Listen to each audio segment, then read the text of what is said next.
Bienvenue sur Clapetimo, le podcast qui vous fait découvrir l'origine des mots. Une initiative recommandée par le concours francophone Les mots en or avec le soutien de la Fondation Voltaire. Nous arrivons à notre 4e épisode de cette nouvelle saison et je suis sûre que vous êtes déjà en train de mémoriser tous les mots qui vont faire partie du concours de la Fondation Voltaire. C'est vrai qu'appréhender tous ces mots, leur orthographe, leur définition, leurs synonymes, c'est tout un travail de mémorisation.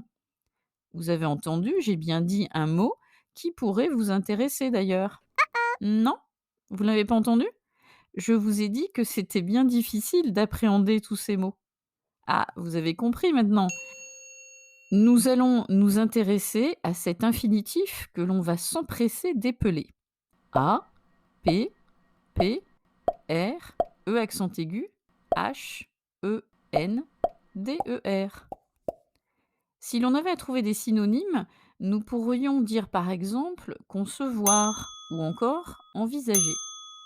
En somme, appréhender suggère cette idée de saisir mentalement quelque chose, que ce soit une idée, une situation ou même une émotion. Alors il y a forcément une petite histoire autour de ce mot qui prend 2 P et qui prend un H. Sachez déjà que ce verbe a des racines latines. Il provient du verbe latin apprehendere, signifiant saisir. Ce mot latin a d'ailleurs donné un autre verbe en français, apprendre, ce qui n'est pas surprenant.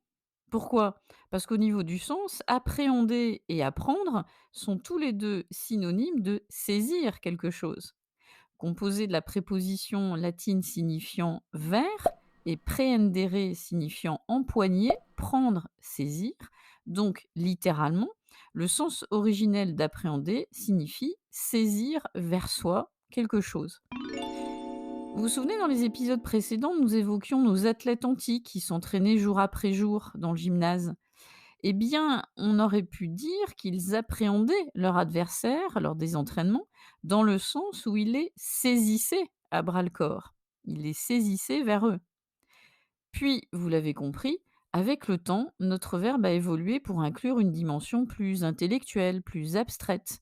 C'est opéré, comme on pourrait dire, un glissement vers un sens figuré, puisque appréhender signifie saisir par l'esprit une situation, appréhender une réalité. Ainsi, au XIIe siècle, comme l'attesterait un bon vieux dictionnaire, appréhender prenait alors la valeur et le sens d'envisager avec inquiétude une situation, voire la craindre. Redouter une situation, s'inquiéter, se tourmenter, se tracasser pourrait alors être d'autres synonymes que l'on ajouterait à ceux précédemment évoqués. Et si l'on revient à nos athlètes, mais aujourd'hui, on pourrait dire qu'ils appréhendent la compétition au sens où ils expriment leur ultime détermination et désir de triompher, tout en craignant de ne pas être sur le podium. C'est quand même inouï de voir comment notre mot appréhender a commencé son périple linguistique dans l'arène glorieuse des Jeux antiques pour évoluer au fil des siècles vers ce sens que nous connaissons aujourd'hui. Oui, c'est vraiment inouï. Inouï? Inouï.